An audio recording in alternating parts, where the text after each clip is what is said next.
নমস্কার বন্ধুরা, জবাব ডেস নিউজ শেয়ারের পক্ষ থেকে তোমাদের সকলকে স্বাগত। তো বন্ধুরা, আজকে আমি কথা বলবো একটি গুরুত্বপূর্ণ সরকারি চাকরির বিজ্ঞপ্তি নিয়ে। যে বিজ্ঞপ্তি তোমাদের বলে রাখি, ওয়াটার ডিপার্টমেন্ট মানে জল দপ্তরের পক্ষ থেকে নিয়োগটি করা হচ্ছে এবং এখানে সম্পূর্ণ পার্মানেন্ট পোস্টে তোমাদেরকে নিয়োগ করা হচ্ছে। অল ওভার ইন্ডিয়া থেকে তথা ওয়েস্ট বেঙ্গলের প্রত্যেকটি জেলা থেকে, মানে 23 জেলার যে কোনো প্রান্ত থেকেই ছেলে মেয়ে প্রত্যেকেই আবেদন করতে পারবে। এবং এখানে এমটিএ সহ ক্লার্ক এবং আরও অন্যান্য প্রচুর রকমের পোস্টে বিভিন্ন রকম কোয়ালিফিকেশানে নিয়োগ করা হচ্ছে। মিনিমাম যোগ্যতা যদি থাকে তোমার মাধ্যমিক পাস, সাথে যদি তোমার বয়সটি 18 বছর হয়ে গিয়ে থাকে, তাহলে তুমি অবশ্যই এই পোস্টের জন্য আবেদন করতে পারবে। এবং এই ভিডিওটি প্রত্যেকের জন্য ভীষণ গুরুত্বপূর্ণ হতে চলেছে, কারণ দীর্ঘদিন বাদে একটা গুরুত্বপূর্ণ চাকরির আপডেট, যেখানে সম্পূর্ণ পার্মানেন্ট পোস্টে নিয়োগের একটি বিজ্ঞপ্তি নিয়ে আজকে আলোচনা করব। সম্পূর্ণ তথ্য বিস্তারিত বলার আগে প্রত্যেকের কাছে একটাই রিকোয়েস্ট, যে যারা এখনও এই চ্যানেলটিকে সাবস্ক্রাইব করোনি তারা ঝটপট চ্যানেলটিকে সাবস্ক্রাইব করে পাশে থাকা বেল আইকনটি ক্লিক করে দাও, যাতে করে পরবর্তী সমস্ত ইনফরমেশন পেয়ে যেতে পারো। তো বন্ধুরা, দেরি না করে এবার অফিসিয়াল নোটিশ নিয়ে বিস্তারিত আলোচনা তোমাদের সাথে শুরু করব। তো দেখো, এখানে পরিষ্কার বলা রয়েছে, ইন্টারেস্টেড ক্যান্ডিডেটকে এই যে অফিসিয়াল ওয়েবসাইট রয়েছে www.iwai.nic.in, এই যে অফিসিয়াল ওয়েবসাইট রয়েছে, এই অফিসিয়াল ওয়েবসাইটে গিয়ে তোমাকে অনলাইন অ্যাপ্লিকেশন করতে হবে, যেখানে 16 তারিখ থেকে অ্যাপ্লিকেশন শুরু হয়ে গেছে এবং 21 তারিখ পর্যন্ত, মানে 21শে সেপ্টেম্বর পর্যন্ত অ্যাপ্লিকেশন জারি থাকবে। তো একদম রাত্রি 12টা পর্যন্ত। আর চেষ্টা করবে 21 তারিখের আগেই সম্পূর্ণ অ্যাপ্লিকেশন কমপ্লিট করে ফেলার। আর এখানে কিন্তু তোমাদের কোনো রকম এডিট উইন্ডো থাকবে না। তাই এই যে অ্যাপ্লিকেশনটা তোমরা করবে, সেটা যাতে কোনো রকম ভুল ভ্রান্তি না থাকে, একদম নির্ভুলভাবে সম্পূর্ণ অ্যাপ্লিকেশনটা করার চেষ্টা করবে। আর যদি তোমাদের SC, ST, OBC, EWS, PWD ক্যাটাগরির মধ্যে তোমরা পড়ে থাকো, তাহলে অবশ্যই তোমাকে valid caste certificate, community certificate, বা ইডাব্লিউএস হলে ইনকাম সার্টিফিকেট, পিডাব্লিউডি হলে medical certificate at the time of application, তাহলে কিন্তু তোমাকে সেটা সেলফ অ্যাটাস্টেড কপি তোমাকে আপলোড করতে হবে। তো ক্যাটাগরি দিয়ে যদি তুমি আবেদন করো, তাহলে সেই ক্যাটাগরির ভিত্তিতে তোমার কিন্তু সাপেক্ষে একটা প্রমাণপত্র দিতে হবে। এবং বলা রয়েছে, candidate should submit one application only, অর্থাৎ একজন ক্যান্ডিডেট সর্বাধিক একটি পোস্টের জন্যই আবেদন করতে পারবে। একের বেশি পোস্টের জন্য আবেদন করতে পারবে না। যতই তোমার কোয়ালিফিকেশন থাক, তুমি যে কোনো একটি কোয়ালিফিকেশনের ভিত্তিতে একরকম পোস্টের জন্যই আবেদন করতে পারবে। এবার তোমাদের বয়সের বিষয়টা বলি। তো এক একটি পোস্টের জন্য এক এক রকম বয়সের সীমা দেওয়া রয়েছে এবং প্রত্যেকটি পোস্টের ক্ষেত্রে মিনিমাম যদি তোমার 18 বছর হয়ে গিয়ে থাকে, তাহলে তুমি অবশ্যই আবেদন করতে পারবে। এবং প্রত্যেকটি পোস্ট ওয়াইজ যে আপার এজ লিমিট রয়েছে, সে আপার এজ লিমিটে তোমাদের বয়সের ছাড় থাকবে। যদি ওবিসি প্রার্থী হয়ে থাকো তাহলে 3 বছরের ছাড়, যদি এসসি এসটি প্রার্থী হয়ে থাকো তাহলে 5 বছরের ছাড় পাবে, যদি তোমরা পিডাব্লিউডি ক্যান্ডিডেট হয়ে থাকো তাহলে 10 বছরের, এবং পিডাব্লিউডির মধ্যে ওবিসি হলে 13 বছর, এসসি এসটি হলে 15 বছর। তো এইভাবে ক্যাটাগরি ওয়াইজ বয়সের ছাড় কিন্তু তোমরা পাবে। এবং cut off date for the calculation of age last date of application অনুযায়ী হবে, মানে 21শে সেপ্টেম্বর অনুযায়ী তোমার বয়সটাকে হিসাব করতে হবে। এবং অ্যাপ্লিকেশন করার জন্য তোমাকে একটা অ্যাপ্লিকেশন ফিজও পেমেন্ট করতে হবে। যদি জেনারেল এবং ওবিসি প্রার্থী হয়ে থাকো তাহলে 500 টাকা অ্যাপ্লিকেশন ফিস দেবে, যেটা নন রিফান্ডেবল। এবং যে সমস্ত candidate SC ST, PWD, EWS ক্যাটাগরির মধ্যে পড়ছো, তাদেরকে 200 টাকা অ্যাপ্লিকেশন ফিস দিতে হবে, যেটা হুইচ উইল বি রিফান্ডেড, এবং যেটা তোমরা পরবর্তীতে ফেরত পেয়ে যাবে যখন তোমরা রিটেন এক্সামিনেশনে অ্যাপিয়ার হবে। কিন্তু বাকি ইউআর আর ওবিসিরা যে পেমেন্টটা করবে সেটা নন রিফান্ডেবল। এবং এই অ্যাপ্লিকেশন ফিসটা net banking, credit card, debit card এগুলোর মাধ্যমে তোমরা পেমেন্ট করতে পারবে। এবং ফিস যদি তোমরা একবার পেমেন্ট করে দাও সেটা কিন্তু আর ফেরত পাবে না, সেটা যে কোনো পরিস্থিতিতেই থাকো না কেন, ফিসটা একবার পেমেন্ট হয়ে গেলে সেটা কিন্তু আর ফেরত পাবে না। এবার হাউ টু অ্যাপ্লাই সেটা বলে দিই।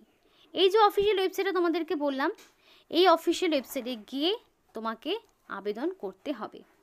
এবং এই অফিসিয়াল ওয়েবসাইটে গিয়ে first of all recruitment, then apply online এই অপশনটিতে ক্লিক করতে হবে। এবং অনলাইন অ্যাপ্লিকেশান ছাড়া অন্য কোনো মোডে অ্যাপ্লিকেশন গ্রহণযোগ্য হবে না, আর যদি সেটা হয় তাহলে সেটা রিজেক্ট করে দেওয়া হবে। এবং ইনকমপ্লিট অ্যাপ্লিকেশান যদি থাকে, proper signature, photo, date of বার্থের প্রুফ, তো এগুলোর জন্য স্কুল সার্টিফিকেট লাগবে, মানে এজ প্রুফ হিসাবে তোমাকে মাধ্যমিক পাশের অ্যাডমিট বা সার্টিফিকেট তোমাকে দিতে হবে।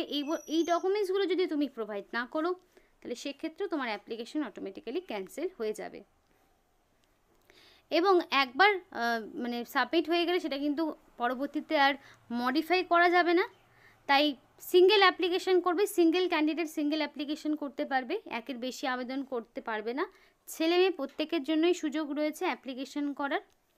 এখানে যেই ক্রাইটেরিয়াগুলো রয়েছে সেগুলো তোমাদেরকে মানতে হবে। এবং অ্যাপ্লিকেশন করার সময় তোমরা যে মেল আইডিটা দেবে সেটা যাতে অ্যাক্টিভ থাকে, এবং ফোন নাম্বার যেটা রেজিস্টার করবে সেটা যাতে তোমার ভ্যালিড থাকে, কারণ পরবর্তীকালে যে অ্যাডমিট কার্ডটা সেটা তোমাদের মেলের মাধ্যমে পাঠানো হবে। এবং সেই জন্যই বলা হচ্ছে অবশ্যই রেজিস্টার করার সময় valid phone number, mail ID দিয়ে অ্যাপ্লিকেশন করবে, এবং সিলেকশন প্রসেস চলাকালীন পর্যন্ত সেটা যেন তোমার কাছে থাকে। এবং অ্যাপ্লিকেশন করার সময় অবশ্যই ডিজিটাল স্ক্যান করে তোমাকে সিগনেচার আপলোড করতে হবে, জেপিইজি ফরম্যাটে ফটোগ্রাফ এবং সিগনেচার, এগুলো তোমার সাইজও দেওয়া রয়েছে 5 থেকে 50 কেবির মধ্যে। ফটো, সিগনেচার এবং কোয়ালিফিকেশান অনুযায়ী যা যা লাগে সেগুলো তোমরা অবশ্যই দিবে। এবং লাস্ট ডেট পেরিয়ে যাওয়ার আগেই কমপ্লিট হয়ে তোমরা অনলাইন অ্যাপ্লিকেশন কমপ্লিট যেদিনই করবে সেই দিনই একটা অ্যাপ্লিকেশন যে ফর্মটি সেটা প্রিন্ট আউট করে রাখবে, কারণ ডেট পেরিয়ে গেলে কিন্তু পরবর্তীতে আর অ্যাপ্লিকেশন যে করেছো সেটা কিন্তু প্রিন্ট আউট আর বের করতে পারবে না, আর এটা কিন্তু পরবর্তীতে ডকুমেন্ট ভেরিফিকেশানে তোমার কাজে লাগবে। তো এখানে দেখো তোমরা দেখতে পাবে প্রচুর রকম পোস্ট রয়েছে, মাল্টিটাস্কিং স্টাফ থেকে শুরু করে টেকনিক্যাল অ্যাসিস্ট্যান্ট সব রকম। ফার্স্ট অফ অল মাল্টিটাস্কিং স্টাফটা বলি, যেখানে মাধ্যমিক বা তার সমতুল্য পরীক্ষা যদি পাশ করো তাহলেই তোমরা আবেদন করতে পারবে। টেকনিক্যাল অ্যাসিস্ট্যান্ট সিভিল, মেকানিক্যাল এগুলোর ক্ষেত্রে যেমন তোমার সিভিল ইঞ্জিনিয়ারিং, মেকানিক্যাল এগুলোর ওপরে তোমার ডিগ্রি লাগবে। তো মাধ্যমিক পাশে যেমন এমটিএস পাচ্ছ। তারপর দেখো তোমাদের এখানে মাস্টার থার্ড ক্লাস হচ্ছে তোমাদের যে সার্টিফিকেট লাগবে সেটা হচ্ছে মাস্টার থার্ড ক্লাসের ওপরে, যেটা সারাং শুড বি সুইমিং, এটা সুইমিংয়ের ওপরে। এবার ড্রাইভার পোস্ট রয়েছে যেক্ষেত্রে ভ্যালিড ড্রাইভিং লাইসেন্স লাগবে। এবং মাস্টার সেকেন্ড ক্লাস, সেক্ষেত্রেও তোমার এখানে সুইমিংটা তোমার জানতে হবে। দেখো মাধ্যমিক পাশে দুটো পোস্ট পাবে, একটা স্টোর কিপার আর একটা এমটিএস। স্টোর কিপারের ক্ষেত্রেও মাধ্যমিক পাস এবং এক্সপিরিয়েন্স থাকলেও হবে, না থাকলেও অসুবিধা নেই। যেমন এমটিএসের ক্ষেত্রে কোনো রকম এক্সপিরিয়েন্স একেবারেই চাইনি। তারপর তোমাদের এখানে আরও কন্ট্রোলার অপারেটর, যেখানে মাধ্যমিক পাস, আরও একটি পোস্ট দেখো রয়েছে। এক্ষেত্রে তোমাদের আবার মানে সুইমিংয়ের নলেজ চাওয়া হয়েছে, সবগুলোর ক্ষেত্রে চায়নি, কিছু কিছু ক্ষেত্রে চেয়েছে। জুনিয়র অ্যাকাউন্ট অফিসার, যে ক্ষেত্রে তোমার কমার্সের ডিগ্রি। এবার তারপরে দেখো তোমাদের লাইসেন্স ইঞ্জিন ড্রাইভার, যেক্ষেত্রে তোমার মাধ্যমিক পাস এবং ড্রাইভিং লাইসেন্সটা তোমার লাগবে। অ্যাসিস্ট্যান্ট হাইড্রোগ্রাফিক যদি হয়ে থাকে তাহলে তোমার সিভিল ইঞ্জিনিয়ারিং ডিগ্রি, এবং অ্যাসিস্ট্যান্ট ডিরেক্টরের ক্ষেত্রে সিভিল ইঞ্জিনিয়ারিং, মেকানিক্যাল ইঞ্জিনিয়ারিংয়ের উপর ডিগ্রিটা লাগবে। এবার তোমাদের বলে রাখি এখানকার বিভিন্ন কোয়ালিফিকেশন অনুযায়ী, বিভিন্ন রকম পোস্ট অনুযায়ী তোমার বয়সটাও আলাদা আলাদা রয়েছে এবং পে লেভেলও আলাদা আলাদা রয়েছে। কোনটার ক্ষেত্রে পে লেভেল 6, যেটা 35,400 থেকে শুরু করে 1,12,400, বয়স ম্যাক্সিমাম 30, 18 মিনিমাম। এমটিএস পোস্ট, যেটার ক্ষেত্রে মোস্ট অফ ক্যান্ডিডেট আবেদন করতে পারবে, সেক্ষেত্রে 18,000 থেকে শুরু করে 56,900, 18 থেকে 25 পর্যন্ত তোমরা আবেদন করতে পারবে। এবং ড্রাইভার পোস্টগুলো এগুলোর ক্ষেত্রে যেমন পে লেভেল 2ও রয়েছে, পে লেভেল 4ও রয়েছে, এবং ম্যাক্সিমাম 30 এবং 35 কোনোটার ক্ষেত্রে। তো ম্যাক্সিমাম যে এজ লিমিটগুলো রয়েছে সেগুলোর ক্ষেত্রে তোমরা 5 করে ক্যাটাগরিরা, এসসি/এসটিরা এবং ওবিসিরা 3 করে হিসাব করে নেবে। এবার বলি নিয়োগটি করা হচ্ছে তোমাদের ইন্ডিয়ান ওয়াটারওয়েজ অথরিটি অফ ইন্ডিয়ার পক্ষ থেকে নিয়োগ করা হচ্ছে, ভারতীয় জল দপ্তরের পক্ষ থেকে। এবার এখানে দেখো সিলেকশন প্রসেসটা দেখাবো। প্রত্যেকটার ক্ষেত্রে সিবিটি টেস্ট প্লাস ইন্টারভিউ দুটোই হবে। দেখো প্রত্যেকটার ক্ষেত্রে সিবিটি টেস্ট, ইন্টারভিউ দুটোই হবে। এমটিএস এর ক্ষেত্রে শুধুমাত্র সিবিটি টেস্ট, কোনো রকম ইন্টারভিউ নিতে। এটা কিন্তু একটা প্লাস পয়েন্ট, কারণ অনেকেরই ইন্টারভিউতে ভয় থাকে। তো সেই কারণে এমটিএস পোস্টের জন্য শুধুমাত্র সিবিটি টেস্ট। তো বাদ বাকি যারা যে পোস্টে আবেদন করবে, যেমন স্টোর কিপারে মাধ্যমিক পাস ছিল, সেক্ষেত্রেও শুধু সিবিটি টেস্ট। আবার জুনিয়র অ্যাকাউন্ট অফিসারের ক্ষেত্রেও শুধুমাত্র সিবিটি টেস্ট, ইন্টারভিউ নেই। এবং এখানে নেম অফ দ্য পোস্ট এবং মিনিমাম কোয়ালিফাইং মার্কস দেওয়া রয়েছে। ইউআর হলে 45%, বাকিদের ক্ষেত্রে 40 এবং 35% ক্যাটাগরি ওয়াইজ। এবং কোন কোন পোস্টের জন্য কী কী রয়েছে সেটা পাশাপাশি দেওয়া রয়েছে। মিনিমাম পার্সেন্টেজ পেলে তবেই তোমরা পরবর্তী স্টেপে যেতে পারবে। এবং online exam centre West Bengal থেকে যারা আবেদন করবে তারা কলকাতা পেয়ে যাবে। তো এখানে পরবর্তীতে এদের অফিসিয়াল ওয়েবসাইটে মানে 2 সপ্তাহ আগে তোমরা অ্যাডমিট কার্ড পেয়ে যাবে। অ্যাপ্লিকেশনটা অনলাইনে নির্দিষ্ট সময়ের মধ্যে করে নিও। তো এই ছিল আজকে সম্পূর্ণ ভিডিও। ভালো লাগলে অবশ্যই লাইক এবং চ্যানেলটিকে সাবস্ক্রাইব করে আমাদের সাপোর্ট করো। আমাদের সাথে থেকো, পাশে থেকো। আর ভিডিওটি সম্পূর্ণ দেখার জন্য তোমাদের সকলকে অসংখ্য ধন্যবাদ।